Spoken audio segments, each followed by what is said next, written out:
Welcome back to episode 71 of the Hockey Cards Gongshow Podcast. My name is Josh, and almost as always, but he's back. I'm here with Troy. What's up, good buddy? What is going on? I'm back.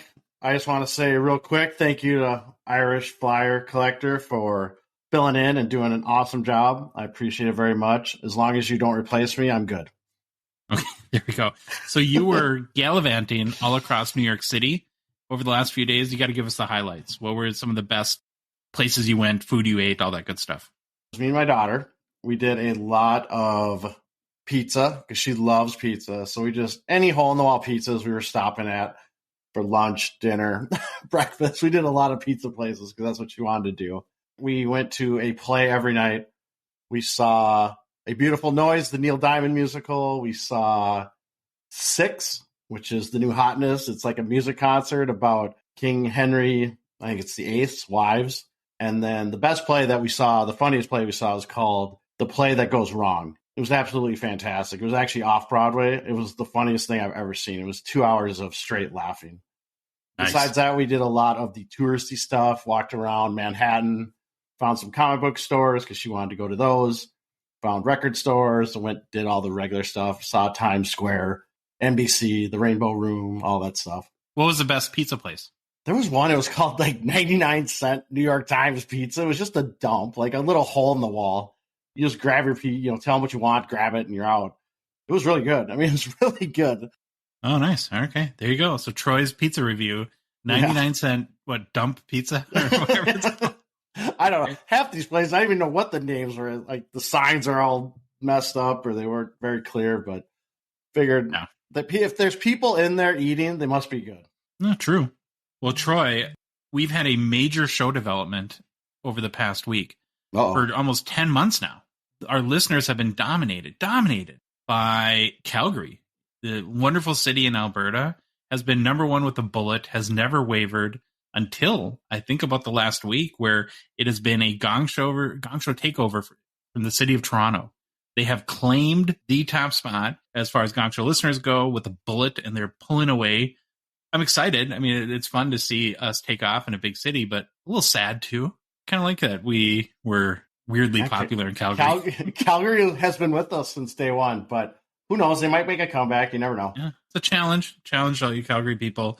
It got me down the rabbit hole of just like looking at where people listen to us on. And so I know you guys are probably dying to know or don't care, but I'm going to say anyways, the top 10 cities for the Gong Show Troy. Toronto, number one, as we mentioned, then Calgary, Montreal, Edmonton, then our hometown, Minneapolis, Winnipeg, Vancouver, New York City, Kitimat, British Columbia, and LA rounds out the top 10. Pretty Canada dominated from a city perspective, but actually, and some people might be maybe a little surprised with this, but we get more listeners in the US overall than we do in Canada. And then from a global or international perspective, to leave out our friends outside of North America, Sweden, Germany, UK, Australia, and Finland are the top 5 countries outside the US. So that is our Gong Show geography report. I'm guessing you meant to say not to leave out our global friends, not leave out our global friends. To totally just disrespect our global friends. Yeah, not to leave them out. Words are challenged today, which is a problem when you're a podcaster. So like I said, Gong Show geography report is now over. We'll have a test on Monday's show. Before we get going though, too, I do want to remind everyone that the Hockey Cards Gongshow Podcast is a Patreon podcast. That means that we rely on the support of listeners like you to help us cover our expenses and keep the show going, produce more and hopefully better hockey card content, and help us to fund initiatives, even in a small way, to grow the hockey hobby. There's still opportunity. There's something like 20-some spots left, I think, Troy. And our out of 99 support level tier on Patreon, it's $5 a month. You also get access to the Hockey Cards Gong Show Discord server, which is growing and becoming more and more active. It's awesome. Just love everybody that's part of the community there. And we're working to make that kind of even better and bigger experience too. To support us, there's lots of ways to get to our Patreon. You can go to the Hockey Cards Gongshow website and click on the Become a Patron link. You can go to the Patreon website. It's patreon.com and search for Hockey Cards Gongshow. There's a link in the show description for whatever podcast app you listen to us on. Finally, in our Instagram profile and our TikTok profile and our link tree there is a link to our Patreon as well. Since our last show, Troy, we have 3 new patrons. There's Johnny Sports Cards, Main Digital, and Detroit Trading Card Company. I think it's Detroit Trading Card Co. He is on Whatnot under the same name. So again, Detroit Trading Card Co. Be sure to go check out his streams and support fellow Gong Show listener. All right, Trey, ready for the game plan? Today's show, we begin with the greatest player to wear number 71. Then we take a look at some of our favorite cards in the current PWCC Weekly auction. Then it's off to hobby news, followed by new product releases. Next, now that Series 2 is out, we will take a look at some buying and selling tips when you are dealing with flagship product. We then end the show with our listener mailbag. All right, Josh, I almost feel like I'm a new person. Since I skipped a week. I feel refreshed, I think. I don't know what's going on. But yeah, and I have abandonment issues, but we'll get to that later. All right, here we go. Hockey's most famous 71, per the Hockey Writer's greatest player to wear each number article is I knew I was going to do this. Evgeny Malkin. I know I can say his first name. I remember seeing that, and I was trying so hard. I'm going to get it right. And then right when it came out, I screwed it up. Evgeny Malkin. All right, overview. He is a center from, and now I know I'm going to get this one wrong, Magnitogorsk, Russia. There you go, everyone. Look that up on your map to see where it is. He was the second overall pick in the 2004 NHL entry draft by the Pittsburgh Penguins. For our savvy listeners, they will know the first overall pick in that draft was Alexander Ovechkin. So even though Malkin was taken second in that draft, he actually didn't start his NHL career until 2006 due to an international transfer dispute. Go figure. Interesting. Do you think that that's the first time that the number 1 and number 2 pick have been Russian players? Great question. Yeah, I would think so, but you never know. We'll look it up at some point. And someone will tell us. So Malkin was also one of those guys that kind of snuck out in the middle of the night. He was at a training camp, I think in Finland for the Russian team, and he wanted to get to the NHL. It's a whole long story. His team that he was with in Russia kind of duped him into signing a contract so he wouldn't go to the NHL. And his agent lined up a little escape in the middle of the night, and there they went. So he got to the U.S. and was able to start his NHL career. I know I didn't do that story justice, but if you want to, you can read up on it. Malkin has currently played in 1,058 regular season games over a 17-season NHL career. Malkin has played all 17 of his NHL seasons with the Pittsburgh Penguins. Do you consider him a poor man's Leon Draisaitl? See, I get such recency bias because I do these research, and now I think Malkin's the greatest player ever. Not the greatest player ever, but I'm really high on Malkin right now since I did all this research on him. No, I just threw that out there to stir the pot because anytime you try to talk up Draisaitl, people jump in on the whole Malkin bandwagon. Yeah. And it's a good argument. I don't dislike Malkin at all. I just trying to be a smart butt. So, all right, Malkin. Obviously not in the Hall of Fame yet as he's still playing, but I'm going to go out on a limb and predict he will be in the Hall of Fame after he retires. Okay. 3-time Stanley Cup winner with the Penguins in 2009, 2016, and 2017. He was the 2006-07 NHL Rookie of the Year. Obviously, he probably was also on the 2006-07 All-Rookie team, which he was. He's a one-time Hart Trophy winner for NHL MVP in the 2011-12 NHL season. He's a 2-time Art Ross Trophy winner, 1-time Conn Smythe Award winner, 1-time Ted Lindsay Award winner, 7-time NHL All-Star Game selection, 3-time NHL First All-Star Team selection. He was number 26 on the Athletics Top 100 Players of the Expansion era, but he was notoriously snubbed from the NHL's 100 Greatest Players list. I found a lot of articles about that, saying how he got snubbed, and even he's mentioned he was kind of disappointed he didn't make the list. Do we need to call for an investigation in the Canadian Parliament to get... I don't have faith in our Congress to figure anything out, so I don't know, maybe there's better. We could call for an investigation. It is what it is. People make good arguments, but that's the great thing about these lists. There's always arguments that can be made. Currently, for his career in the regular season, Malkin has 469 goals, 757 assists for 1,226 points.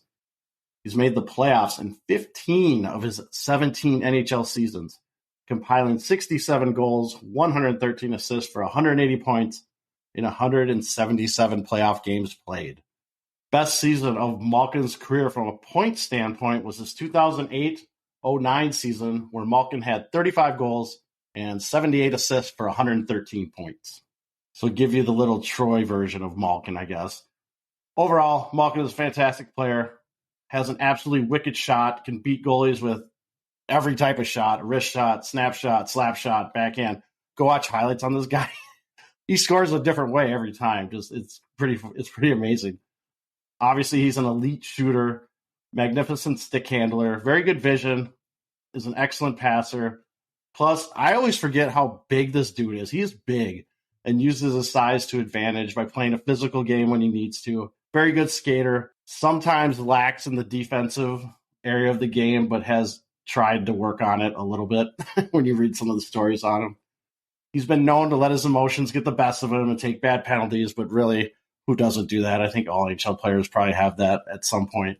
However, with all that said, the one knock on Malkin, obviously, is long history of injuries. Started when he was playing youth hockey, fractured his wrist on a Russian team. In the NHL, he's torn his ACL, his MCL. He's had concussion issues, dislocated shoulder, lower body injury, whatever that is. So tons of injuries during his career.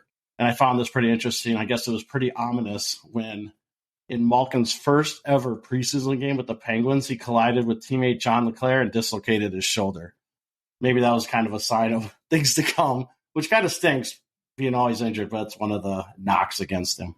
So you said that he has some defensive deficiencies. So I grew up playing basketball. And one of the things they always say in basketball is that 90% of defense is effort. Is there a correlation to that in hockey, or is there more skill involved on that maybe is different than offensive skill that makes you a good defensive player? It's both. I've seen players that you can tell they have no interest in playing the defensive game. They're just going to kind of skate back. They're more worried about getting the puck and getting out of the zone and going on offense. But you do have to know your responsibilities. When I coach our youth hockey team, I always have this clip of the Wild. And it's when they're in the defensive zone, it's 5-on-5, but the other team's moving the puck around on them. But you see, obviously he's gone now, I think. But Jordan Greenway's out there. And you can hear Greenway calling out like responsibilities to people.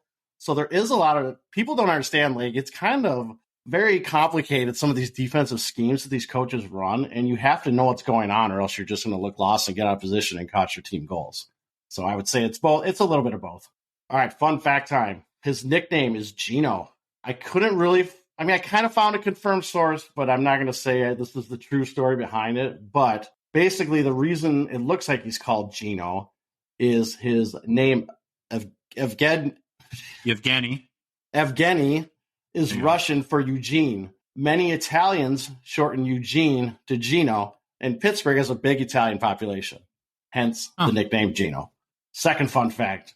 Malkin owns or did own a restaurant in that town I mentioned earlier, which I will never get right, Magnitogorsk, which is designated to look like the inside of a prison. Go figure. Not sure if he still owns it. The article I found was from a couple of years ago, so I figured I'll throw the disclaimer. He might not own it anymore. Is that where Kaprizov was sent last summer? I had the same joke in my head. I was like, man, maybe that's where Kaprizov's going to go visit to get an idea of what this prison's going to look like when the Russians take him. But thank God he never had to do that.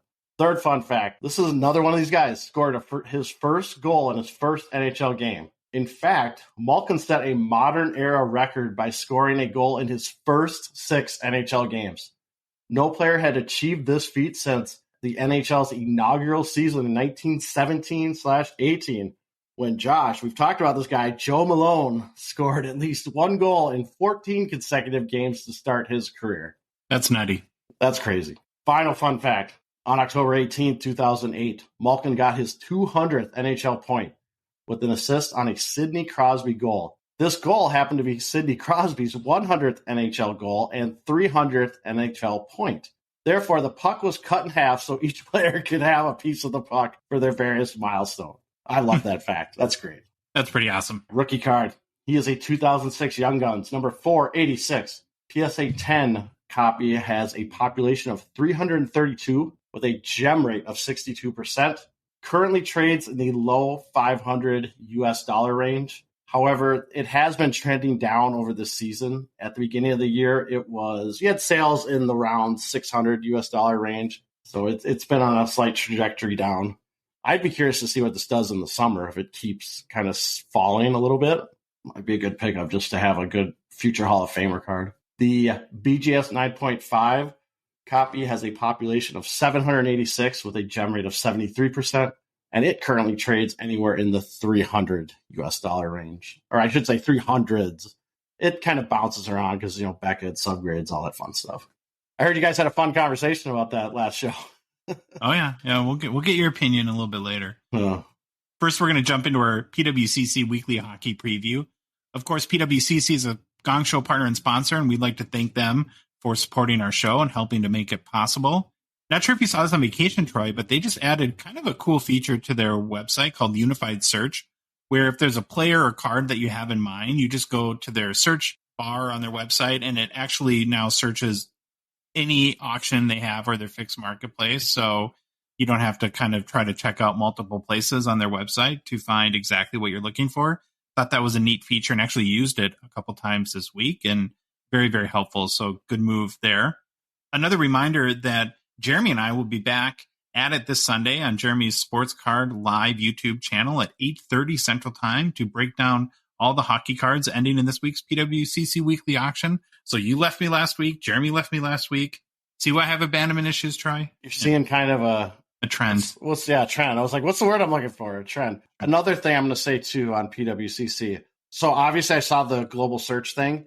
They also updated kind of the feel and look of everything, but they finally got the sorting out of a menu, and now I can sort. It's just a drop down. It's sitting there. It's persistent. That was one thing that drove me nuts is you had to go to this menu to hit sort. Now it's just right there.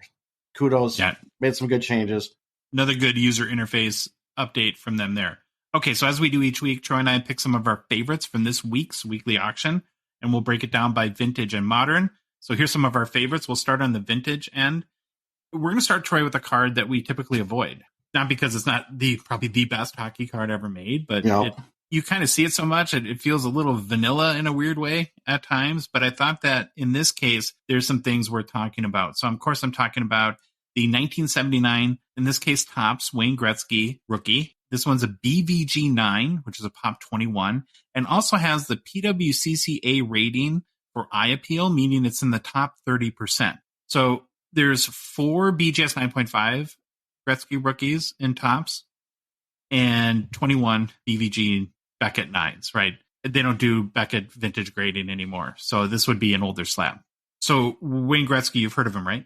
I have heard of him. Now, you said BVG. Do you think they're going to bring that back just to keep going on their train of misses lately? Shots fired. Shots fired. Oh, my God. I come back and I'm just on it. Yeah, and you're on edge. So I heard something recently that made a lot of sense, that if you haven't heard this Gretzky guy, he's kind of like a poor man's Connor Bedard. So makes sense. Pretty much at this point. So this particular card, the BVG 9, has, as I mentioned, some special characteristics that I think make it worth highlighting on our show today. I guess, okay, before I get into that, I do have to mention, too, if you ever want an absolute clinic, and I'm talking a clinic on how to evaluate a Gretzky rookie card, either a Topps or a OPG, listen to Jeremy and I's weekly PWCC show. There's usually a Gretzky in the show. He will pull it up. He'll do like the zoom in because PWCC has all those amazing photos, and he knows like every square millimeter of what these cards should look like, and will point out things that you've never seen in your life. And it's a masterclass on the Gretzky rookie almost every show. I never knew what registration was until now. He's turned me into a registration snob. Like I said, it's just amazing. And so I highly recommend you check that out. I'm going to say he also has, I think he has a YouTube video on it too, where he's broken down once, or he has it out there you can find too. If you don't have time to watch the show, go check out his YouTube video on the Gretzky's. I believe it's on the PWCC YouTube channel. Is that where it's at? Okay. I think so. Okay, digression over. Like I said, this card has a pretty low pop, of course, 21. For context, a PSA 9 Topps has a population of 128. One of the reasons why I picked this card is I think it's a really good value opportunity. So given it's Topps versus OPG, so it's going to be a little bit less value than the OPG would have. And then maybe, Troy, could you say that there could be a Beckett discount right now with everything going on? Is that too soon? Or man, I don't know how this is all going to shake out if people just get over it. I don't know. I'm not the biggest grader. This whole news was confusing. I didn't know what was going on. And then I started just laughing out of pity when they changed the sign. I don't know if was that a real picture? Did they really do that? Mm-hmm. Oh man, I just felt bad. Like everyone's kind of said, Beckett is like got a history. It's not like we want him to go away and disappear, but they need to get their house in order for sure. 100%. Like with any graded card, though, you can't just trust a grade, and especially when it comes to Gretzky rookies, when there's thousands and thousands that are grading. So I recommend that if this is a card that might be interesting to you because it could have a little bit of that Topps discount, it could have a little bit of the Beckett discount, to go and look at the card. PWCC provides amazing high-res images. You can zoom in to almost a ridiculous level and see every little issue or flaw that a card has. I've done that with this card. It looks really good to me, but that's just my opinion. I think it's deserving of the PWCC top 30% eye appeal rating. Like I said, if you've always wanted a Gretzky rookie, you want one that's kind of nice, but you don't have $1 million to buy or plus to buy a PSA 10 for Topps or OPG, this could be a pretty good option. There's only, between Beckett and Topps, 149 graded at 9 at mint. And as you'll see in a second, the last sale on a 1979 Topps Wayne Gretzky BVG 9 Pop 21 was $14,000, Troy. This past August 29th, it's also the all-time high. Last sale on a 79 Topps PSA 9, again, Pop 128, $43,200 twice last month. Wow. I mean, it's an amazing card, and that's a huge discount, especially if you're a collector and you just want a great representation of this card. It's 32% the value of a PSA 9. Do you have a current bid on this, Troy? $9,250 US. Yeah, so I don't see it getting to 40,000 like the PSA. But okay, you got the next one? I do. I went total homer pick on this next one. I did the 1981 OPG Dino Ciccarelli rookie, number 161, PSA 10. Nice. Josh, I think you can probably agree with me. If you grew up being a North Stars fan, I think everyone liked Dino Ciccarelli. Probably was their favorite player on the North Stars. Little dude, little dude out there scoring goals. Okay, so rank all-time North Stars / Wild players. I have Kaprizov 1, Mike Modano 2, Dino Ciccarelli 3. Am I wrong? No, you're probably right. I mean, you might flip-flop Modano with... I might be Modano. See, I would have Willie Klett, though, because I loved Willie Klett because he was a fighter. That's all he wanted to do is go out. And then we've talked about this previously. Dave Richter, when he played for the North Stars, I loved. But yeah, you're probably right. Broughton would be another guy. Broughton would definitely be on there. I mean, we had tons of guys. Scott Bukestad. Okay. Bobby Smith. I mean, we had a bunch of guys. All right. So let's start with the card, and then we'll get into Dino a little bit. The card itself, all right, first of all, he's in a North Stars jersey, so that makes it just cool by default. Love the North Stars, the green, the yellow, the white. It looks awesome. If you look at the card and zoom in, like Josh was talking about the pictures, the corners look really, really nice. There does look like there's a little bit of fraying here and there where maybe the cardboard's kind of fraying a little bit, but it's still, in my opinion, it still looks really nice. I'm fine with the PSA 10 grade on it, especially for how old this card is. And being an OPG, I would be all over it if I was. That's really typical because so Topps wouldn't grade the sheet cut. Yeah. So that means it's a wire cut card. So a lot of times, and it just depends on collector preference, you'll see like BGS 10s that have like very, very clean edges that were definitively sheet cut, where some collectors prefer to have that frame, more of that sort of like pack fold kind of look to the card. Definitely. So the card itself looks great. So let's do a little bit of research on Ciccarelli. Hall of Famer, 19-season NHL career, had 608 goals, 592 assists for 1,200 points in 1,232 games played. Played for North Stars, Capitals, Red Wings, Lightning, and Panthers. Best season of his NHL career was 81-82 with the North Stars when he had 55 goals, 51 assists for 106 points in 76 games played. Here's the thing I didn't know. Scored 30-plus goals in 11 of his NHL seasons, 40-plus goals in 7 of his NHL seasons, and 50-plus goals twice. And I kind of put this note. My whole memory of Dino Ciccarelli as a player is basically parking his rump in front of the net, getting destroyed at all times, but just tapping at rebounds. That would be there because he was always in front of the net, taking whatever punishment he needed to and then scoring. Plus, I remember, I mean, he was definitely a tiny guy. When I saw on the back of this card, it says his height was 5'11". Yeah, right. I can tell you that. I can tell you that, right. He was definitely a little feisty guy. We're going to do the card value stuff, and I'm going to make another point on the player. So this card, being a PSA 10, it has a pop of 46 with a gem rate of 8%. Recently sold in January of 2023 for $685. That to me seemed out of this world, but it was paid for and everything that I could verify. Seems like a lot, but again, low pop. These aren't going to pop up very much with an 8% gem rate. Right now, current bid, this doesn't even have a bid on it. It's sitting at $5. Just says $5. Really? It just says $5 starting bid. So let me bet, but that's going to get to my next point. We're going to be in full disclosure mode because I don't want to sound like we're burying stuff. So let's be honest with Cicerelli. A little bit, I did struggle with including this card because Cicerelli does not have the most, let's say, pristine background. He's got some incidents in his background that definitely, I think, affects his collectability. But he has a BGS4 background? Yeah, probably worse than that. I don't know. I don't want to get in that. But for full disclosure, in 1987, he pleaded guilty to indecent exposure, received probation. That was with the North Stars.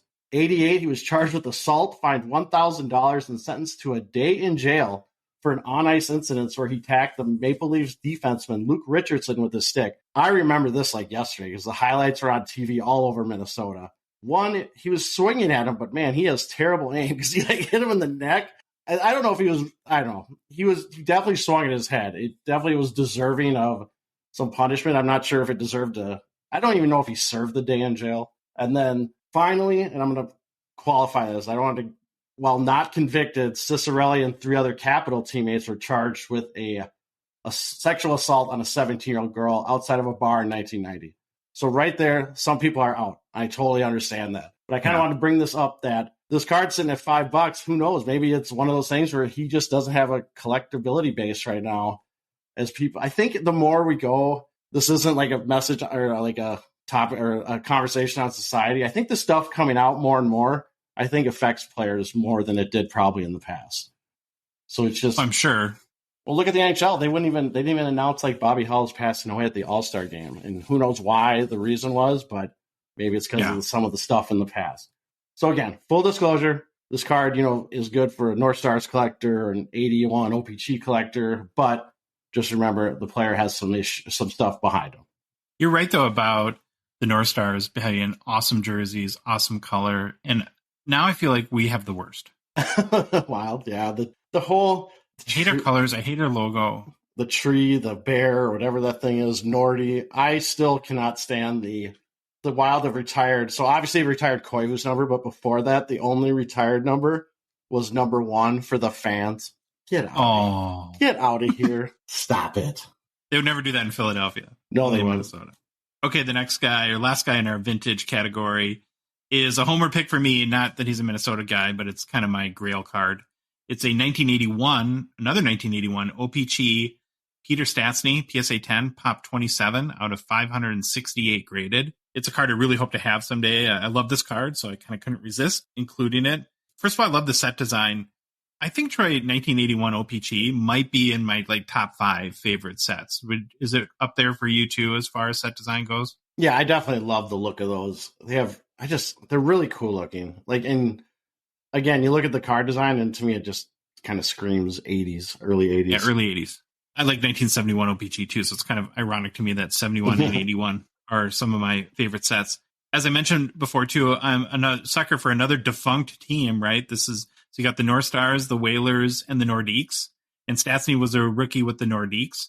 We've done a little bit of a deeper profile before, but I'll give some quick background really quick on Peter Stastny. He had a 16-year NHL career, 450 goals, 799 assists for 1,239 points and 977 games played. So that's 0.46 goals per game and 1.27 points per game over his career.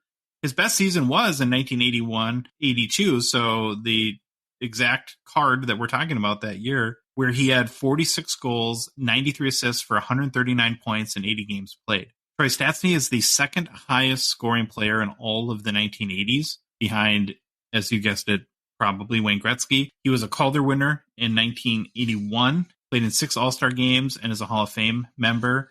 one of the things, and we've talked about it before too, but I think it's worth mentioning again for Stastny, is he and his brother Anton famously defected from Czechoslovakia in 1980, which was a communist country at the time, to come to Canada to play for Quebec. It was a big moment in NHL history as they were stars in Czechoslovakia. It was one of the first times that star players had defected from the Eastern hockey countries to come play in North America. So in a lot of ways, him and Anton really opened the door for players like Fedorov and Bure and all the Russians, down to, like, we talked about Malkin earlier in our greatest player to wear number 71 segment. So he's also I think a historical figure in the game too, beyond just what he accomplished on the ice. Last sale of the 1981 OPG, Peter Stastny Pop 27 was $1,000 on the nose US dollars this past August via the PWCC Vault.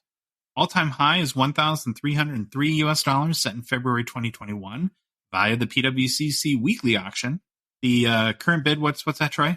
$195 US dollars. Okay, pretty low so far. Hey, if you want to take down after the show my vault number and want to give me a little souvenir from when you ditched me, then you can just transfer it right over to my vault. That's one of the cool things about PWCC, Troy. You need to try out that feature. So maybe we should do that this weekend. I'd have to get you the Topps version. Save me some money. What? Just kidding. All right. Okay, we're going to switch over to the modern side now. Speaking of potential discounts, there's a 2005 Troy Sidney Crosby Young Guns SGC 10 Pristine Gold Label. I've kind of been gravitating towards these high-end cards that could be steals lately because of a greater discount factor like we had with the Gretzky BVG 9. And not only is this an SGC 10 Pristine, but it's also the old label, which just kind of, I don't know, I think affects the pricing a little bit on some of these cards. We know SGC is not a pushover when it comes to grading standards. They've graded some of the most valuable cards ever. I think they're generally viewed as a good and fair and tough grader on cards. But again, do your own inspection. Never just look at the grade. And I think you'll find this is a really, really nice example of a Crosby Young Guns. I'd also look up some BGS 10s to compare the SG Black Label or just BGS 10 Pristine. If you want to kind of compare the condition, that might be a good idea.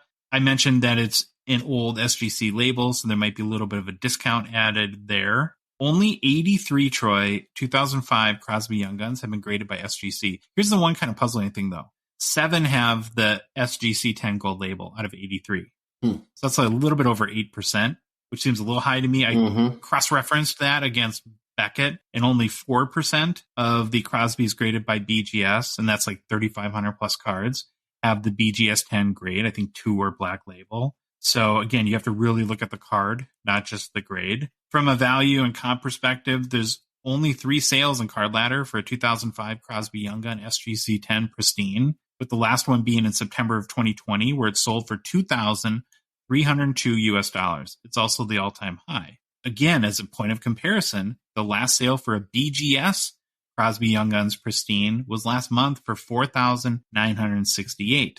Only one BGS Black Label has ever sold, and went for $36,900 US in September of 2020. So I just have a hunch that, like we've seen with some of these other SGC 10 golds, that this one is going to go for a lot less relative to the BGS Pristine counter example. Do you have a current bid on it?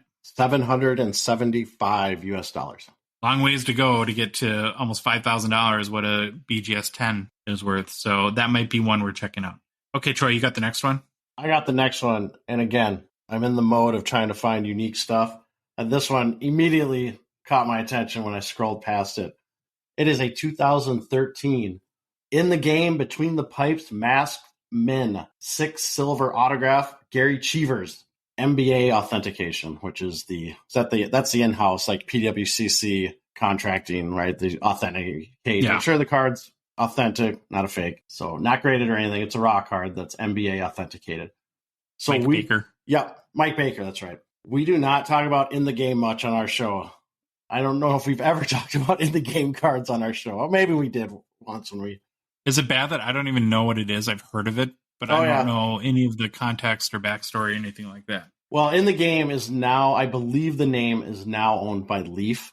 So Leaf kind of uses that, if I remember right. So while we don't talk about them very much, holy cow, this card, I think, looks just absolutely fantastic. It's So it's the Masked Men cards. And if you look at it, it's got a picture in the top right. It's horizontal card. So remember that, it's a horizontal card. If you look, the top right is like an art drawing of Gary Cheevers with his mask on. Everyone should know his mask. It's got the stitches where he's been hit in the head. It's fantastic. He started the trend, basically, of goalies starting to decorate their mask with his, starting with the stitches. It just looks great. Bottom left of the card, the bottom left center has his autograph. Says Masked Man in nice scripting. Card itself, again, zoom in, take a look at it. It's something you're interested in. Looks very clean. Looks really nice. So I just love the picture of him with his mask on. It's just such an iconic mask, and it looks really great on this card.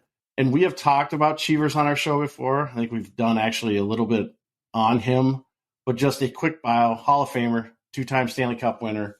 His NHL record was 227 wins, 104 losses, 76 ties, with a 2.89 goals against average, .901 save percentage, 26 shutouts, and 418 NHL regular season games. When I was looking at this card too, it's the silver version. So if you look at the back or the photo of the back, it says silver edition, I believe. It doesn't have a not out of 9 or out of whatever number, but TCDB did show it as having a print run of 9. So it doesn't say it's a serial number, but it does say it has a print run of 9. So take that for what it's worth. So to me, that meant there was probably 9 copies, but I'm not 100% sure on that. There's also, they have these between the pipes. If you're interested in these, you can go look at the whole set checklist. There's, I think, glove versions and a bunch of really cool stuff you can do. Now, this card, the last comp I could find for this, I believe the silver edition, was a 2021 sale in September 2021 for around $40. This ain't going to break the bank. Right now, the current bid is $10 US. But if you're a goalie collector and you love a really cool image of a goalie and his face mask, I think this would be a great card to own. And I go back to where Billy was talking about. It's really interesting with goalie masks now with the licensing, because a lot of them are done by artists, and the artists will have the copyright. Obviously, this one being stitches that Cheevers is drawn on there. I don't think you run into that issue, but I'm always curious how those goalie card licensing stuff works with the newer stuff. But that's just me going on a tangent. Great card.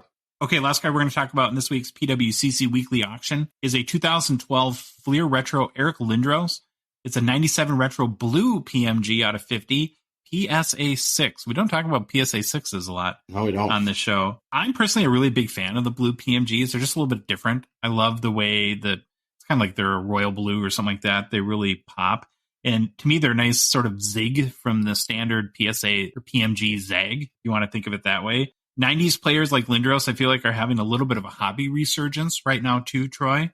So feels like he's on the upswing as a player a little bit. Plus, it's always a little fun for us to show a little Flyers love to our good friends IFC, Neil, Irish Flyers collector, and then Philadelphia Flyagram too. So, hey, we can highlight a Flyers player for them. Going to definitely do it. It is a PSA 6.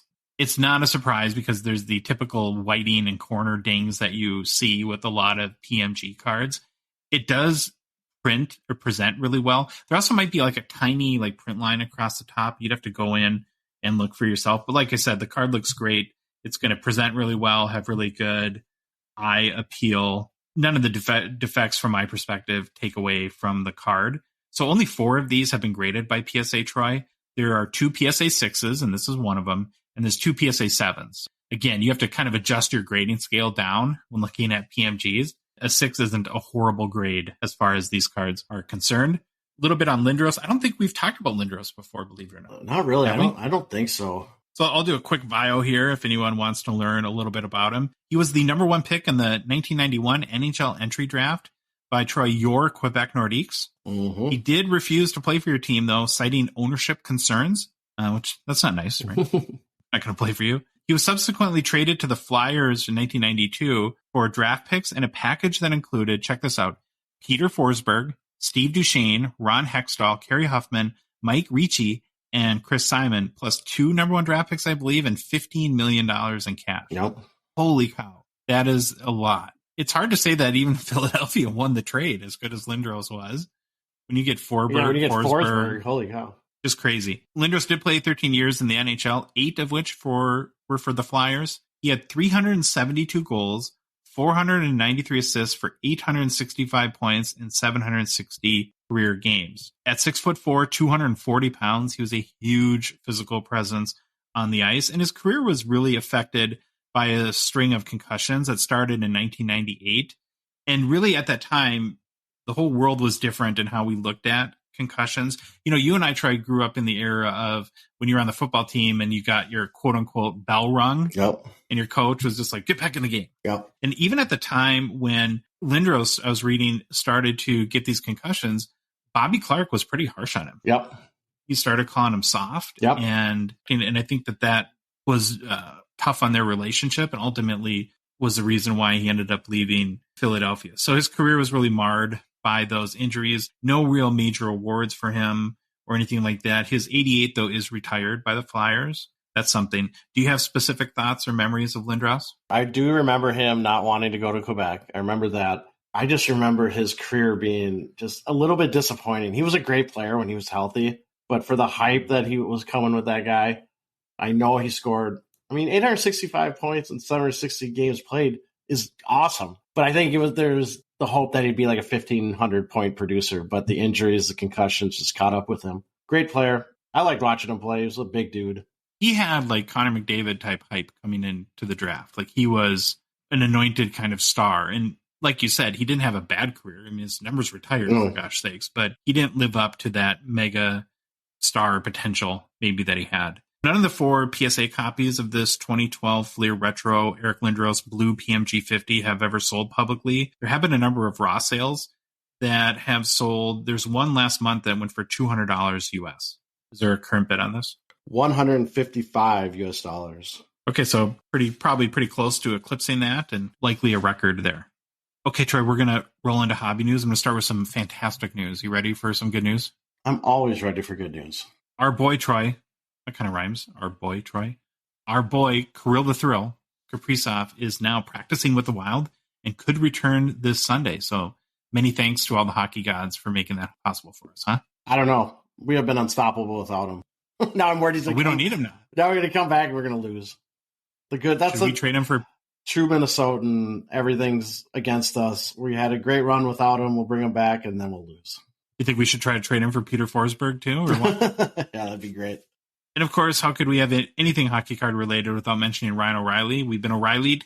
He will return against the Bruins tonight, Thursday, after missing 14 games with a broken fingy.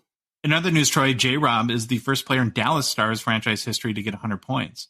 We talked about him last show getting his 95th point and setting the Stars franchise record. Well, now the 23-year-old Dallas forward, per a 4-point game on Monday, became the first Stars player to eclipse 100 points in a season. Who was the youngest player to score 100 points in any season? Did you look at the notes, or do you have any guess? No, I didn't look at the note. I don't know. It's probably someone off. 2 guys have done it at 18 years old. Is not like a Ron Francis or kind of Sakic? For one of them. Sakic? Geiserman? Somewhere in there? I don't know. That's my guess. Those are my 3 guesses. The 2 were Sidney Crosby and Dale Hawerchuk, who both did it when they're 18 years old, in 2005-06 and 1981-82, respectively. But J-Rob is having an amazing season, kind of popped off like we talked about last December. And I think we might be on the doorstep of another little J-Rob run here, leading up to the playoffs. His 2020 Young Gun PSA 10 popped 816 with a 39% gem rate. Last sold, Troy, for $298 US. That's up about 33% in the past month. So another little J-Rob run starting here. We'll see. I'm really surprised that that's the highest point total in Dallas Stars history. I just thought they would have had someone that had 100 points before, but no. Another guy crossed the 100-point milestone for the very first time in his career, and that'd be Nathan MacKinnon, who reached 100 points this season in only 65 games played. He has 36 goals, 64 assists, of course, for 100 points on the nose. Troy, I know this isn't a math show, but that is more than 1.5 points per game on the year. Pretty incredible. McKinnon's career high in goals was 41 in 2018-19, so at 36, it's likely he won't beat that. He is a 2013 Young Gun. His PSA 10 popped 1,119, last sold for $510 US, down about 11% in the past month, 10% in the past 3 months. So we have a little bit of these older guys like Gino we talked about, who you said was down a little bit, like 20% in the last couple months, right? And we've got now MacKinnon, who's not quite as old, but I don't know. I kind of consider anyone pre-McDavid now a little bit. Yeah. Little.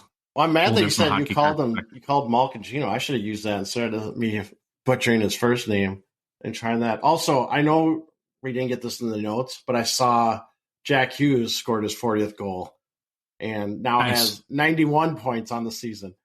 21-year-old, fourth NHL season. He's got 91 points. Want to take a look at the GemRate March grading recap? So GemRate.com publishes grading information from all the leading card grading companies. They just sent out their March report. Here's some of the highlights, Troy. Overall graded sports cards, so taking outside Pokemon, which is a ton now. Yep. PSA graded 675,000 sports cards last month. That's up 25% from February, the month prior. SGC, Troy, graded 110,000 sports cards last month, up 40% from February. I guess CSG is doing some maintenance report on their pops, so they don't have any data. BGS, 32,000, down 4%. So PSA, 675,000, SGC, 110,000, BGS, 32,000. Oh, how the mighty have fallen. Yeah, I wonder. That will be a very curious number to watch going forward. Yes. Overall hockey cards graded by each company last month. PSA graded 37,900 hockey cards, up 22% from the prior month. So 5.6% of their total sports card graded last month were hockey. SGC graded 2,400 sports cards, down 8% from the previous month. 22.2% of their total sports cards graded are hockey cards. And BGS, 2,700, down 16% from the prior month. 8.4% of BGS graded cards in March were hockey cards. From looking at kind of from a player perspective, there were no hockey players in the PSA top 10 players for March. There were 2 hockey cards, though, in the top 10 graded cards by PSA for the month of March. Coming in at number 3, Troy, the Cole Caulfield Young Guns base. And coming in at number 9, Matty Beniers Young Guns base. Beniers I can see, but Caulfield surprised me. He's hanging on despite the injuries. That's probably good. Okay, so now I do want to kind of open the floor to you a little bit. You were gone last show. All the stuff went down with Beckett and their leaking of their new grading scale, then the announcement of their new grading scale, then the hobby freak out, and then pulling back on their grading scale. I know you love grading, so you just are probably dying to get the opportunity to chime in and give your thoughts here. No, I felt bad. I do think BGS really needs to take a step back and just figure out what they're going to do. You and me have talked about this, and you've actually brought this up, where you probably brought it up on the show, where they are, instead of a strategic vision, they react. Everything's a reaction, and maybe not the most thought goes into it. When I first saw that announcement and what was going on, I didn't get into the big details like some people went into, but my first thought was, well, what does that do to these previous graded cards, and does that just screw values and everything? And again, I'm not a big grader. It bothers me sometimes reading about how confusing it is, but I felt bad. I hope they figure it out. And then when we saw like the whole, the display having to get changed, and then we started hearing rumblings that, they're going to step it back and not do it. Then I was like, it's over. Like, they've just totally need to take a break. And I don't know how they ever will change, though, with their history of that grade and subgrades. And I don't know how you get out of that. You're kind of stuck with it almost. That's just me. It feels like they're trying to go out of business. I hope not. I mean, I don't want them to. I don't want them to go out of business either. I have nothing against them, but it's still just astonishing. And it'll be very interesting to see how they pull themselves out of their sort of perception issues that they've created. But it'll be fun to watch. And hey, I'm rooting for them. So hopefully they can do it. Okay, we're going to move into new product releases. Huge day today. 2022-23 Upper Deck Series 2 is out. It's in the wild. We're seeing some breaks and eBay sales already. We'll have probably a lot more of that type information on Monday as far as what are the early big sales and kind of people chasing after. We did get a box. We posted our first video on Wednesday already, and we'll kind of do those daily. Here's, I guess, some of my instant reactions, Troy. Just like with Series 1 last fall, they really took a big step forward on the images for the cards this year, even the base. They're just awesome photos. So really enjoyed looking at the images again. I only opened up one box, but I have asked a few people, and we heard from somebody that opened a couple cases. And I hate to say this because we'll have to see how the numbers shake out, but I wouldn't be surprised if the quality or gem rates are not closer to Series 1, and maybe this time won't follow that almost doubling that we see between Series 1 and Series 2. Ooh. I didn't notice a huge perceptible difference in quality between Series 1 and Series 2. So that's just a very early kind of instant reaction. We'll have to, again, see how that shakes out. I'm liking the new inserts. The Lunchbox Legends is kind of fun in hand. It's not a rare card. There's going to be all over the place. There's a gold parallel, though, that maybe have a little bit of value to it. One card that really surprised me today when I was at the LCS picking up our box, Troy, that looks way better in person is the Fluorescence. I've been in Fluorescence don't typically have huge secondary market value, but that's been a card that I've kind of liked. And when the sell sheet first came out for these, I don't know. I honestly wasn't loving it. And as we were at the counter at the LCS, a guy was opening it right next to me, and he had one on the counter, and it pops. The color looks really nice. It's got kind of a foil aspect to it, almost like glitter-y, almost a little bit with whatever color theme by which parallel it is. I think in person, those are a lot better. But we just opened up one box. It's release day today as the day that we're recording, so we'll have a lot more information going forward on that. Only other thing that I have the new product releases is as of Wednesday morning and afternoon when we're recording. I have not seen a checklist yet for 2021-22 SP Authentic. It is the presumptive next release on or around April 19th, so almost the start of the Sport Card Expo, or is the start, I think, of the Thursday preview. If that's going to happen on that date, Troy, wouldn't you think we would see a checklist in the next day or two, probably, right? I'd hope so. I would definitely hope so. And just to give a hint, I know the videos are coming out on our Series 2. We did get the best card in the thing. Take that for what it's worth. Oh, no. Don't even try to say it's not. We got the best card in the whole release. Easily. So you would rather have that versus Chain Ride High Glass? Yep. Press Box High Glass? Easily. Okay. Greatest card in the set. We got it. Mission accomplished. So okay, we're going to transition a little bit. Keep on the flagship theme, but I'm really actually excited about this conversation, Troy, because I think that this summarizes really well some of the stuff that we've learned over the past year. And I think that there is a lot of mistakes that are made when it comes to buying and selling the flagship products. So we wanted to kind of cobble together sort of our tips for both the buying and the selling perspective. And why flagship? Because it's a really unique product, just because the Young Guns. The Young Guns are a super unique card in that they're very sought after, they're very chased, but they're not all that rare. And so you have to be careful from a buying and selling perspective. Okay, so we're going to start with some buying tips. And the biggest thing we need to remember, I've already mentioned about Young Guns, is this. Troy, you want to hit the record button? Make sure you get this. Okay. Make sure we get this. I think there's a Gongshow rule coming here. At product release, Troy, buyers treat Young Guns as if they're incredibly rare and they're never going to see one again. And here's our Gongshow rule, okay? Remember, at all times, that base Young Guns are not rare, especially in the first 90 days of release. Yep. Just wait. It's almost like clockwork. There's so much pent-up demand that comes for these players that people go crazy in the first couple weeks and spend stupid amounts of money for base Young Gun cards that are going to be flooded in the marketplace a few months from now and are totally, I think, just pent up demand, not even hype on a players. This is like, oh, the Wyatt Johnson Young Guns out, the Andrea Kuzmenko Young Guns out. I got to get it right now. Sure, I'll pay $105 for a base that may have a 35% gem rate when we, see how those numbers shake out. They think that it's like, these are the cheapest these cards are ever going to get. And Kuzmenko is a great example. His team stinks. They're not making the playoffs. And so he's only got a few games left, right? And Troy, do you want to look up real quick what it's going for right now?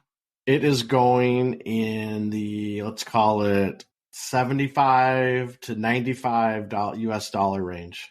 Maybe $100. Maybe some a little cheaper. There's 60s, 55s, but yeah, there's some that are now. These are.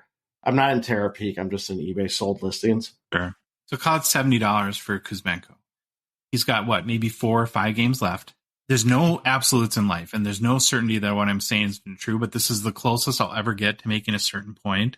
What do you think the odds are, Troy, that his Young Guns is going to be more valuable on July 15th than it is today? 1% chance. I'd say it's about 1,000% less than a 1% chance. Even if there's a perceptible amount of chance, it's people. If you want a Kuzmenko Young Guns, wait 2 months. They're going to be everywhere. And then you can, instead of spending $70, you can spend $15 or $20 and then spend $50 on another card that you like too and have both of those. There's no reason to buy it today. There just isn't. There is one kind of counterpoint to the whole raw Young Guns thing that I will say. If there's a player that's totally under the radar, but maybe you followed for 5 years now from his Bantam team or something like that through college, whatever, who hasn't got much of a shot in the NHL, and so therefore people don't know about him, and these are in like the $5 less range, yeah, those are ones that you want to go pick up. Not the big one that could be $20. Not this summer, but maybe midway through next year, if they've made their full-time NHL roster and are playing well. One little counterpoint there. Where this whole thing on the buying end really gets nutty, though, and where people really need to listen, is smart sellers right now are opening these products and shipping these cards to PSA. Do not be the first one to buy a PSA 10 of a Young Gun. Please do not do that. I've got some examples. So right now, Troy, a Matty Beniers Young Gun PSA 10 sells for about $223 US. The first one sold on December 18th for $610 US. And I know we tease you for buying Kaprizov at $750. The first Kaprizov Young Gun sold for $1,100. That was not me. It's almost that was not you. And I could go on and on with 100 examples of this. It's like there are certain people when they see the Matty Beniers Young Guns pop one that they, in their mind, it's like they think it's the only Matty Beniers Young Guns PSA 10 that will ever exist. I can guarantee you there will be hundreds and thousands of these cards. Remember, I'm going to say it again, the Gong Show rule. Remember at all times that base Young Guns are not rare, especially in the first 90 days after release. We just don't want you to be a sucker. We don't want you to pay too much for a card, especially if you're an investor, but even if you're a collector and just want to get the best deal for your PC. There will be many, many PSA 10s. What's interesting, though, is there are some cards that you'll find in Flagship that you might want to buy right away. You might want to be looking for today, and even some Young Guns. So if you are a exclusives or high gloss collector, you'll often find, Troy, that these are cheapest right out of the gate. So the first Cole Caulfield exclusive sold raw for $924 US on March 5th of last year, so in 2022. The last sale was March 19th of last month for $1,525. So it's almost the opposite of what we see with the base Young Guns. Another example is Jack Hughes. I'm gonna bust in March 19th of 2023, right? 2023. Gotcha. Yeah, sorry. Another example is Jack Hughes, where his first Young Gun exclusives raw sold for $574 US in December of 2019. Last sale this January, $1,492 US. So again, almost 3 times as much. So if you're in the high gloss, might be expensive out of the gate, but especially exclusives, you'll find the best deals typically right away. And I think the reason is a lot of these guys are not a sure thing. So if you're going to drop $500 to $1,000 day one on an exclusives, it's not a guarantee that they're going to be great players down the road. So I'm sure there are people that have done that where the guy just didn't pan out and now their cards aren't worth as much. But if you're a gambler in that sort of way, that's not a bad idea. I think the same thing applies for newer inserts. It's always a crapshoot with new inserts because you never know how the hobby is going to respond. Nobody could have predicted last fall how the population counts would have been as successful as they are. And there's a new rare insert in Series 2 called Highlighters. It's a tinted acetate product that has different parallels that are basically highlighter colors. So I think the most common is blue, then it goes orange, and then pink and green. Now it starts to get a little bit rare on the orange. So that's 1 out of 576 packs. Pink is 1 out of 1,536 packs, and green 1 out of 4,608 packs. Full disclosure here, I kind of went in a little bit and took a gamble on these, and I think I have the biggest sale so far Nice. of highlighters. I bought a Sidney Crosby orange, so that's the 1 out of 576. I did a best offer of like 90 US. Yeah. Because, and again, people might think these are stupid 2 months from now or 3 months from now, but if they catch on like population count did, and they are rare enough where they could, and I think they are cool because I like them, because the tinted acetate, that's one that you might get a better deal on out of the gate as the market's kind of trying to figure out what the price of these should be. So those are my big buying tips. Is there anything that I left out, Troy, that you would add to that? Not really. We've talked about this enough where I am just like, I just won't buy flagship right away, like singles. I just think the market is kind of crazy. And especially do not buy the first PSA 10s. I know you said that and you screamed it. Just don't buy the PSA 10s right away. Let that market work itself out. Yes, maybe that one time out of 100 times the card shoots up and keeps going up and you're left sitting there watching. But rarely does that happen. That's a good point you make, too. We're talking the law of averages here. There's outliers to any situation. There's you could say, well, typically you have to be really tall to be a basketball player. And there's always the guy that chimes in and says, well, Spud Webb was 5'4", 5'5". Yes, there's one guy out of millions that have played basketball, or 2 or 3 that have gotten to that point. So there's going to be 1 or 2 examples that are contradict what we talked about. But I think from a law of averages standpoint, you'll do well over the long term, kind of sticking to a strategy that is similar to what we're talking about. Okay, let's move on to some selling tips now. In a lot of ways, they're going to be kind of the opposite of the buying tips, right? So where there's a lot of uneducated buyers out there, that is opportunity from a selling perspective. So rule number 1, we'll go back again to base young guns. Sell immediately. Sell right now. Put them up. Yeah, that for example, I was going to say, that's one I do 99% of the time with my young guns. I just sell them raw, get the money, take it, and buy some singles that I want from another product. A lot of these chase guys like Wyatt Johnston, the Shane Wright, the Bowie young guns, the Kuzmenko we've talked about are going to get premiums right now. And here's the thing, even if you like the card and you want it for your PC, sell it now, and in the middle of the off-season dip, buy it back for a third of what you sold it for. You know, that's a great strategy if you can live a couple months without it.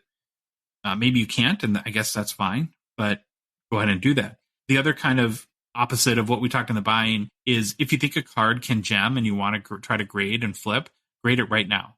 If you open up boxes already, they should be in the mail to PSA. It's a first speed wins in this scenario. If we kind of ran through, and you can go through Card Ladder or Terapeak or 130 Point, you'll find that the first sales of these Young Guns PSA 10s are always real high. If you want to be super fast and maybe are willing to sacrifice a little bit of top line, SGC has been a little bit quicker than PSA. So that might be an option too. When it comes to like inserts, numbered Young Guns, and other cards, this is where I would, and I want to get your perspective on this, Troy, but where I would advise a little bit of patience, actually, where we talked about don't buy base Young Guns right now and sell immediately on the other side. I think on some of these, you want to kind of see how the market shakes out a little bit. Maybe you don't want to be the first one to buy or the first one to sell when it comes to those, but you want to be ready once the market is established to act to your advantage, I guess is the way I would put it. Yeah, and I would say this is definitely the case on new inserts. On inserts that have been released previously, say like honor rolls, and you should have a pretty good idea if you do your research on what those will go for. But definitely the new inserts, I would probably hold for a little bit and see what shakes out with the first couple sales to make my move. That's, I think, good advice. My biggest selling tip is this, though. And I've been guilty of this in the past, so it comes from something that I've learned over the last couple of years. Take your win. If Wyatt Johnston Young Guns are selling for $60 right now, I'm not sure exactly what they're going for. Don't try to get 90, right? Think that, I'm going to keep pushing the market up. And I think you're really good at this, Troy. You'll sell it for 55. Yeah. I was going to say, this is where I've had a lot of success is what you're saying right now. Caulfield's, Swayman's, all of those. I've been able to move just by not going over what I'm seeing as a good resale price. And I think the key to this, and sort of the aha moment that I had, is that your brain tries to tell you in these moments that, well, if they're selling for 60, they're going to be selling for 90 2 months from now. So I don't want to sell for less than that and leave money on the table. But as we've learned time and time again, playing the law of averages, they're not going to be selling for 90. They're going to be selling for 20. Mm-hmm. So your 55 today is going to look really dang good 3 months from now when it's a $20, $25, $30 sale. Take the win. I'm not saying give it away, but if you're going to try to push the market, what might happen is it's selling for 60. You may put like a $75 buy it now on it. And guess what? In August, it still might be $75 buy it now, and all the comps are going at $25. If you want to try to push the market, I think actually the best and safest way to do that is to do an auction. If the card's going to keep climbing, then you'll benefit. You can take a win now, or you could even do a 3-day if you wanted to, if you really want to try to maybe maximize the release hype hysteria. Yeah, I see a lot of that. I see a lot of people do quick auctions on release day. Any other selling tips that you got, Troy? I like I'm not the big grader, but I've definitely have seen the value I've seen people be very successful in grading and flipping right away. I think the research you have to do there is it makes sense to try to go the SGC route because they have a lot quicker turnaround time. Is that worth the haircut you're going to take by not getting a PSA or by waiting or by selling quicker than waiting for the PSA to come back? And again, you got to be good at eyeballing the card, make sure, because you want the 10. It's almost 10 PSA 10 or bust, it seems, these days. Okay, we need to make a quick Slab Sharks mention. The Slab Sharks weekly auction ends tonight on Thursday night. Check out our Instagram stories for some of our favorite cards in this week's auction. Remember, their auctions go every Thursday to Thursday, so as one ends, a new one begins. They always have amazing, awesome hockey cards. I love looking through their auctions, and there's just juicy cards in there, especially on the modern side. Tons of cup cards, tons of really high-end RPAs, all those sort of things. You can search Slab Sharks eBay on Google to find their auction, or you can go to their website, slabsharks.com, and get a link to the auction there. And if you're a Canadian hockey card collector and are looking to turn some cards into cash, we'd recommend checking out Slab Sharks for their eBay consignment services. Info's again on the slabsharks.com website. They make selling your cards on eBay easy. They take away all the hassles from taking the best photos. They do have really nice scanners that they take photos with, creating the posts, answering buyer questions, getting the auctions paid for, and shipping. They even make it easy to sell and to ship into the growing pool of hockey card buyers like Troy and I here in the U.S., which is never fun to ship across the border. We have our experiences there, and to have a business like Slab Sharks take care of all that for you seems really nice to me. So again, check out all their info at slabsharks.com. Okay, Troy, listener mailbag time. Again, we've got a good group of questions, stuff that really made us think, and a lot of them, so we're going to dive into them. The first one is from Instagram, Pele Dog Cards. I haven't built a complete Upper Deck set since 0506, built 0506 Ultra as well. It seems set builders are relegated to OPG hockey today. In your opinion, what's the point of base cards now in products like Upper Deck Flagship? All right, Troy, you had an answer here, so I'll let you run with it. Yeah, I had an answer. I don't know if it's a good answer, but I had an answer. I think you need base in your product, or you're going to run into this issue, which we've talked about before, of oversaturating the market with inserts. And I just can't see all inserts being in a product. That to me is kind of crazy. I think from a standpoint, base cards and set building still have a place. We've seen it at the Expo in Toronto. We see it at shows. You go to card shows, you still see people with their set checklist tracking down cards. I've seen them printed out, looking through, doing the checklist and all that. Now, I don't know if there is a lot of set building with today's cards. Obviously, OPG might be kind of an exception because it's a huge set. What's 600 card base set? I think the hobby is shifting probably away from purely building sets, but I think set building still has a place. And I think set building can be really important just to get kids or newcomers into the hobby.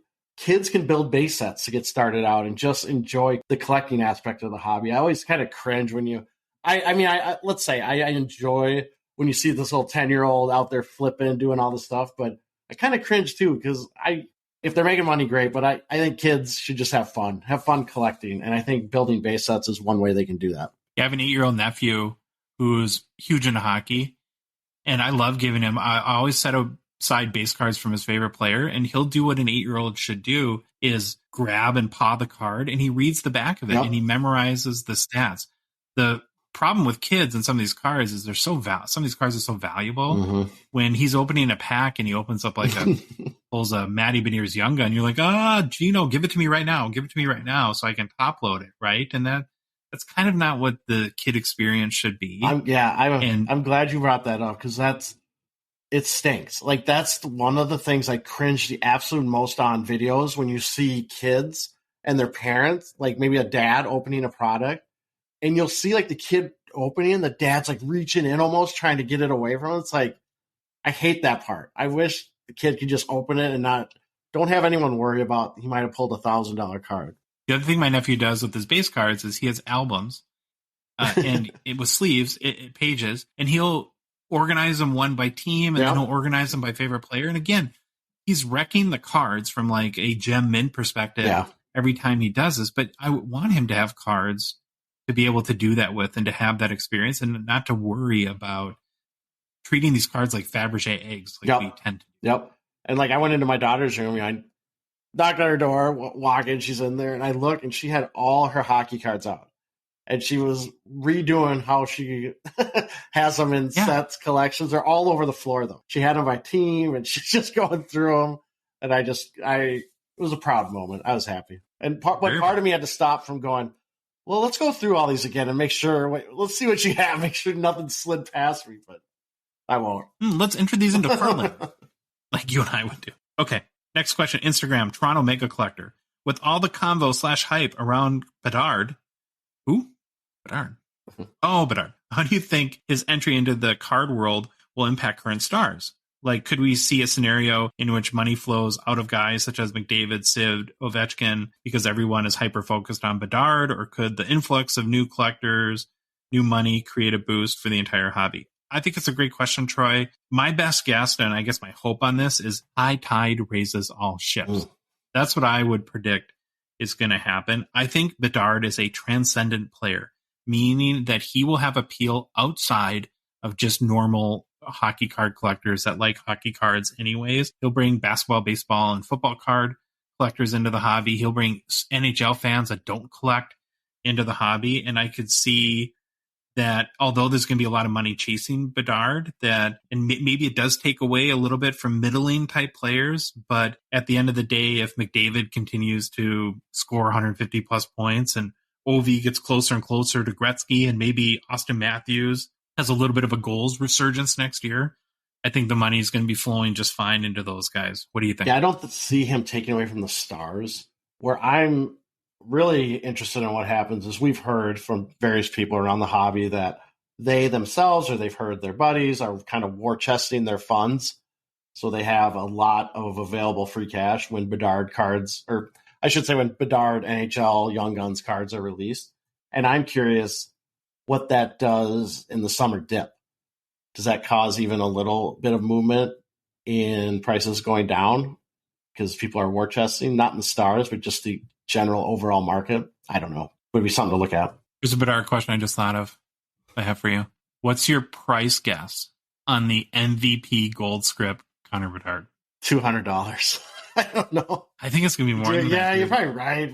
But I really do. But that's just the gold script. It's not the super script. I know. If it was the super, oh man, this would be crazy. We got to write these down. Let's remember these. Yeah, all of our Bedard. Yeah, we should do like a Bedard prediction segment. That'd be pretty awesome. And we'll do that this summer. Okay, next question from Gongshow Discord from Beard Boss. Curious about the evolution of card photos from the junk wax era to present day. Back in the 80s and 90s, cards had a lot more going on in actual card photo. Lots of action shots and photos with game action happening around the players. Nowadays, it seems like it's just individual player isolated or a player removed from the game entirely or in different backgrounds, etc. I'm wondering what you guys have any knowledge or insight as to why card photos have changed like that. Licensing issues, making sure there's no confusion as to the player card, which player the card is for, etc. Okay, Troy, you had taken this. Yeah, I don't have an exact answer on why the photos have changed, but I do believe that Beard Boss is definitely onto something, and there has been a lot more focus on the player themselves. I think it's what we live in, the world where we live in. It's really individual based. I think cards have shifted that way to focus more on just the player. You still have action shots, but the thing is, you've kind of removed, there's really not cards with the other player in the action shot. I think they've just gotten a lot smarter about the photos that they take and what they're trying to focus on.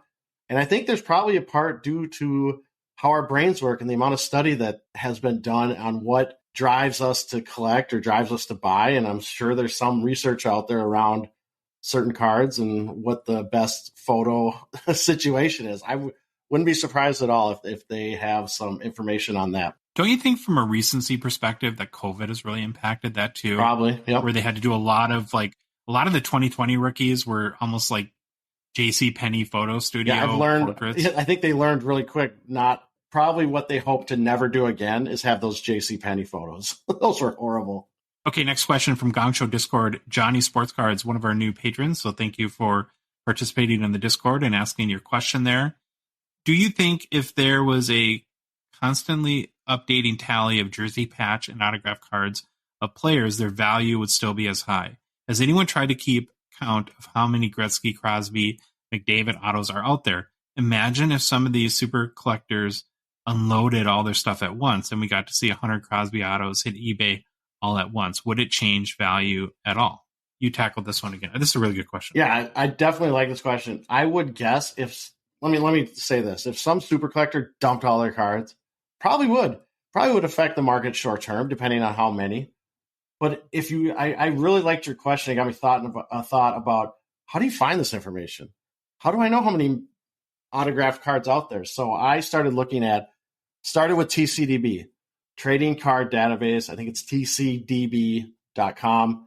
It's probably the most comprehensive resource for trying to find every card you can of a player. Plus, they have designators for each card. So if it's an auto, it might say AU. Or if it's memorabilia, I can't remember what the specific designator is. It might be MEM, but they have tons of designators. So I did a test with Connor McDavid and Trading Card Database. And I found that they have a total of 5,193 different McDavid cards. Remember, this is just different McDavid cards. It doesn't add up all the 99s, the 100s, whatever. It's just, that's how many different cards there are. And then on his player overview page in TCDB, there's a filter option. So you can hit the filter button, or I think it's a filter link, and it'll bring you to a kind of drop-down menus for certain aspects. One of them says note. And if you click the drop-down there, there's one that says AU and then has a star. So it's AU wildcard. That will pull in every McDavid auto. Doesn't matter if it's an auto by itself, it's a rookie patch auto, it's a memorabilia auto. So I did that for McDavid, and you get 1,294 different autographed cards. So there's one way to figure out how many autographed cards or memorabilia cards are of a player. Just, you got to play around with TCDB. I think it's probably the most comprehensive source that I can think of. What's missing in all this, though, and even after kind of trying to figure this out over the last 10 months, is you have to compare that to how big the hockey collecting universe is. 1,294 different McDavid autographed cards changes dramatically if there's 50,000 collectors versus if there's 5 million collectors. Yeah, and then you could, the thing too is that 1,294, there's more autographed cards, right? Because some are out of 99, some are out of 49. You probably could, if you got real bored, figure out a way to pull in all that stuff too and get the actual number of autograph cards. But like you said, it does. It depends on the hobby. How big is the collecting hobby market for this guy? If anybody knows how big it is, tell us. Yeah, that'd be great. Okay, next question from Twitter, Troy. Blades of Steel 79. No wonder I didn't see this. What are your top 10 favorite insert sets of all time? So we have 3 of these top 10 questions. I just want to say this, right? And I'm going to make a request, but maybe you don't want to do this. And we'll kind of put you on the spot a little bit, Troy. What I found today in trying to create 3 top 10 lists is I blow through like fast. Like I get to 7 really fast and then my brain shuts down. So it takes me about 13 seconds to get to 7 and about 45 minutes to get from 7 to 10. So if you want to make life easy on us, ask us the top 5 question. If you like the fact that my head hurts at the end of this, then and again, I don't mind doing it, but it's ask me to get to 10 because it's. I just like the fact you did them and I have 0. I totally missed. Well, you can you can add a few. You probably won't get to 10. But so the question is, what are your top 10 favorite insert sets of all time? I didn't put these in order, but I would say PMG, kind of Captain Obvious. I really love the electrifying cards. You know what those are, Troy? I think so. Kind of like a lightning storm. Yes. I don't know how popular these are, but I've always been a fan of like the original Noise Boys. Mm-hmm. Like a Gretzky Noise Boys. Always wanted PSA 10. I'm a big fan of the Essential Credentials, which are hugely sought after inserts that we rarely ever talk about, if ever. Big fan of Jambalaya. I threw the 16-bit in there. I'm really digging it, and I want a Kaprizov really bad. I've always liked Platinum Portraits from Skybox Metal. Limited Logos, that's got to be an insert set, right? Oh, don't ask me those questions. I don't know. I sometimes it drives me nuts how they classify things. And then I put Day with the Cup, and I really like from OPG Paper, the 3D rookies. That's my list of top 10. You don't have to come up with 10. What are some of your favorite insert sets? Sounds great. Hundo P, the Cheddar. No, I'm just kidding. The Cheddar. Hundo P, the Cheddar. Actually, I Honor Roll. I do like 16-bit. I do love Jambalayas. I liked them from when we first kind of saw them in person, but then I pulled one and it like immediately went to the top of my list since I think it's so cool looking now. I really liked those. Oh, what were they called? Great. I liked them so much I can't remember the name of them. I'll try to remember it. But Day with the Cups, I've always liked Program of Excellence. I think those have been cool. Yeah. I don't know enough about the 90s. Obviously, we had Frank Porco on, and there was just so many that I thought were cool, but I can't remember the names of them. I'm in the same boat. Yeah, ask me this question in 6 months, and I'll probably have a bunch bought by then. Next question from Instagram, Rock the Proof. Where do Clayton Keller cards go moving forward? Will they go up because he's an ascending star? Do they stay low because he's in Arizona? Could he be next year's Tage Thompson? So actually, this was a great opportunity and a really good question for me to do a little bit of a deep dive into Keller. And I'll start like with my simple answer first, and then I'll go a little bit deeper. To me, he needs one more season where he takes a step forward, where I would be inclined to say, okay, this guy's ready to pop off to truly become a star. He has had a career year this year, Troy, with 36 goals and 46 assists for 82 points in 78 games played. It's a career high for goals, assists, and points. Last season, he had 28 goals, 35 assists for 63 points in 67 games played. So he's added at least or almost 20 points this season. He is only 24 years old, but he's already played 6 full seasons. Here's where a little bit of the rub for me comes with Clayton Keller. He had a great first season, really good, like 60-some points when he was 18 years old. Then he had 3 years where he wasn't as great. He had like 40-some, and then 30-some points. And then last year rebounded with that 63-point effort and then increased it to 82. So he had that 3-year kind of mid-career so far block where he took a little bit of a step backwards from his really amazing first season. So again, in my mind, if he has one more year where maybe he can get to 40 goals and 90 plus points, then I would be much more inclined to jump on the Keller bandwagon. He does play for a horrible team, so I don't think that helps in any stretch. But what are your thoughts on Keller? I just struggle. How does anyone from Arizona get Hobby Love? You are on a terrible team. You're in the desert. You're on the West Coast. How do you have a rink right now that seats 5,000 people? Even though that's pretty cool, you still have that rink for another year or two. How does anyone see this guy play or see any Coyote play? That's what worries me about any player from the Coyotes. Okay, next question from Instagram, Judgy99. I find that hockey collectors are more forgiving with grading. Not everything has to be a PSA 10 than with other sports. Just wondering if you have any data which backs this up, or perhaps if it's a matter of less graded cards available. I haven't seen any specific data on this, Judgy99, but here I do have a perception, and it's that many of the chased hockey cards tend to be, aside from Young Guns, tend to be like RPAs or patch autos, which are thicker cards and traditionally don't grade that well. So I think by proxy, people are more forgiving on grading. PMG is probably one of the absolute other most popular hockey cards, don't grade well. So again, I think that they get a little bit of a pass. Where you talk about like the base Young Guns, those have to be 10s or nothing when it comes to grading. So I think it's more the types of cards that people chase and where and how those cards have historically graded out. Yeah, plus he's kind of hitting this in his question, hockey collectors, where we have more collectors, I think, as a percentage of the overall hockey market than other sports. And those people might not care. They don't need a PSA 10.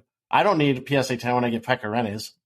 I just like to have an auto, a patch, or something like that. But it could be whatever grade. I don't care. I just want a Pekka. Great point. Next question from Gongshow Discord Spencer. We all know how much hype surrounds Bedard. What I'm wondering is whether this overwhelming hobby obsession with Bedard will, at least in the short term, devalue other rookies or breakout stars.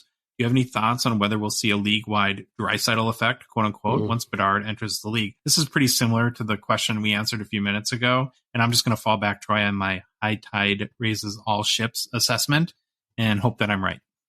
Yeah, I'm going to follow that. I'm so interested to see what happens, though. I like how this one kind of focuses on the rookies. Like, does everyone go for Bedard and forget about everyone else? Even though there should be another couple good guys in his rookie class, but it will be interesting to see.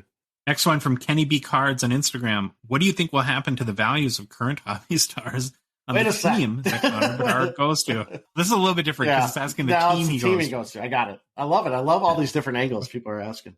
I think that if the players on Bedard's team, if they perform well and take a step forward in their career progression, I can see him getting a little bump because there's going to be so many people watching that team and so many eyeballs on those players. So I think it could actually be additive if they play well rather than negative. But unless he goes to Arizona, then he's not going to have anything. I was kidding. Yeah, I agree with you.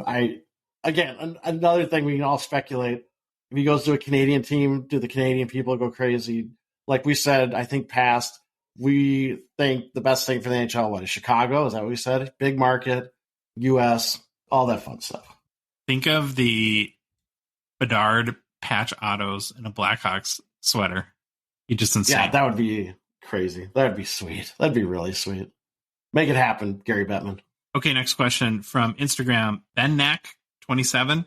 Cup RPA with PSA over BGS. Do you think it's worth it to sub thick patch cards with PSA over BGS now? I hit a Premier Kaprizov RPA the other day. Hey, congrats. What a great hit that is. And no doubt I was going to send it to BGS. Now with what's happened, I'm second guessing. Okay, so I'm not going to say here not to send the card to Beckett because I think that's a little bit unfair, even in light of recent issues. But what I think I would do if I was inclined to use Beckett is maybe wait a few months and see what happens. Because it's hard to predict if they're going to kind of recover over the next few months or if things could get markedly worse and all of a sudden BGS values tank in the secondary market. You would hate to have your card there while that's happening. So I think a little bit of caution with Beckett is probably wise at this point. You agree? Yes, and my question would be, at the end of the day, what are you wanting to do with this card? Is it just you want to get it slabbed to protect it, or are you looking to flip it or sell it eventually? That, to me, would make your choice. Maybe it would just be another factor that would help you figure out where to send it. Because if you don't care, you just want to get it protected, I'd go to like SGC, get it cheap, and put it in my collection and call it good. Good points, Troy. Okay, the next two questions and last two are more top 10 lists. So these are from Twitter and Fuzzy Jackal. Obviously, this is mostly personal preference, but what would your top 10 most wanted cards for modern players be? For example, like Jason Robertson or Johnny Gaudreau. So I'll start since I saw these are kind of late coming in, Troy. And actually, I think of the two of us, you're much more the collector than me, but I'm going to put my collector's hat on here and not just go the obvious cards that are worth the most. These are the cards that I personally want the most. And again, these are in no order, and I think I got 9, or I don't even think I could get to 10. 2020, 21, the extended series Kaprizov Young Guns. That's the 2002, 2003 tribute. So those are the mostly white ones. You know which one I'm talking about? That's my favorite Kaprizov. Yeah, for sure. I know which one. It's the one. Yeah, for sure. Very pricey because they're Very, very short print. I would also want a 2020 SP Authentic Kaprizov Future Watch Auto with the black, though, with the gold signature. I love those cards a lot. Next one would be a 2021, because I don't think there was a rookie, Skybox Metal Kaprizov Jambalaya. Next one would be a 2021 Allure Kaprizov 16-bit. I also really like the 2020 Upper Deck Employee Exclusives Kaprizov Purple PMG. I think it's on 250 or something like that. I just love that card. Then non-Kaprizov, I have a 2014 UD Canvas Drysidle BGS 10 Black Label. It's my one. It's not a ton of money, but I just love that card. I love it in the black label slab. And the last one I thought was a 2022 Upper Deck Matt Boldy Pop Count 25 or better. I just think that would be a really sweet Boldy card to have. Of modern players, guys playing right now, what are some of the cards that you have on your wish list? I don't have specific cards because I saw the question. I just saw the question now. But anything Jake Ottinger. I know he's retired, but he has cards from recent sets, Pekka Rinne. I basically would be looking for any autographs. I still love statures. I love all the parallels in stature. Any cup patch autos of that. I just got the Pekka Rinne patch auto. Bought that one for like $30 from the most recent cup release, the 2020-21 cup. Anything Kaprizov I'm interested in as long as it's not a Young Guns PSA 10 that I paid $700 for. But yeah, that's who I would go for. I don't have specific cards in mind. I just like autos, patches of those guys. And his follow-up question is, I got to come with another list for a retired player such as Rob Blake or Eric Lindros. So here's my top 10 retired players list. I already talked about it today, the 1981 OPG Peter Stastny PSA 10. At some point, I want a Gretzky rookie. I don't care between Topps and OPG, and I'd want a PSA 7 or better. Be fine with that. Would love to have a 1951 Parkhurst Maurice Rocket Richard, just a nice copy. It doesn't have to be graded. Would want a 71 OPG Guy Lafleur PSA 9 or better, but PSA 9. Would love a 55 Parkhurst Jacques Plante, 51 Parkhurst Gordie Howe, 66 Topps Bobby Orr, just a nice card, doesn't have to be high graded. 85 Topps Mario Lemieux, or it could be Topps or OPG PSA 9 or better. I would like. And then at 86 Topps, OPG or Topps, Patrick Waugh, PSA 9 or higher. And then the last one I had is going back to 51 Parkhurst to Terry Sawchuk. That's kind of my Legends Grail list right there. Yeah, right now mine would be OPG Bossy rookie. Probably PSA 7 or higher. As we've talked about the 10, with that most recent sales kind of out of my range for now. Any PSA 10 of Pelle Lindbergh. I don't care what the card is. I would want that. And then besides just naming off the year and the card, I'm still starting. I've got my list going. I'm starting my top 100 players to wear each number collection. So any rookie card of those players. Obviously, that can count too for the modern cards because there's some guys that are still playing. But I want to start getting those rookie cards. I'll probably start with the cheap ones, the guys that were like $2 for a PSA 10. No, I don't think there's any like that, but start with that and start building. I have a whole idea of how I want to do like the case. I hope it pans itself out in a year or two whenever I finish it, obviously, because some of those cards will be expensive. Okay, that is our show for this Thursday. If you like the episode, please leave a rating review on Apple, Spotify, or whatever podcast app you listen to us on. If you love the show, and hey, Troy's back, so there's a thing. Or maybe you hate, the show now that I'm back. No. People are sad to have you gone. Neil did a great job, but I think people are happy to have you back. You want to support us, please consider a $5 a month donation via Patreon and join our out of 99 support level tier and get access to the Hockey Cards Gongshow Discord server. You can do so by going to hockeycardsgongshow.com and clicking the Become a Patron link. You can go to the Patreon website, patreon.com, and search for Hockey Cards Gongshow. There's a link in the show description for whatever podcast app you're listening to us on, and also in our link tree, which is found in our Instagram and TikTok profiles. If you're not following us on social media, follow us on Instagram, Facebook, TikTok, YouTube. I want to make a special request to subscribe to us on YouTube because we are going to start to post some videos, I think, there soon. So that would help us out there. And Troy, the Hockey Cards Gongshow Podcast is a production of Dollar Box Ventures LLC. Have a great rest of your week and a fantastic weekend. We will see you all on Monday.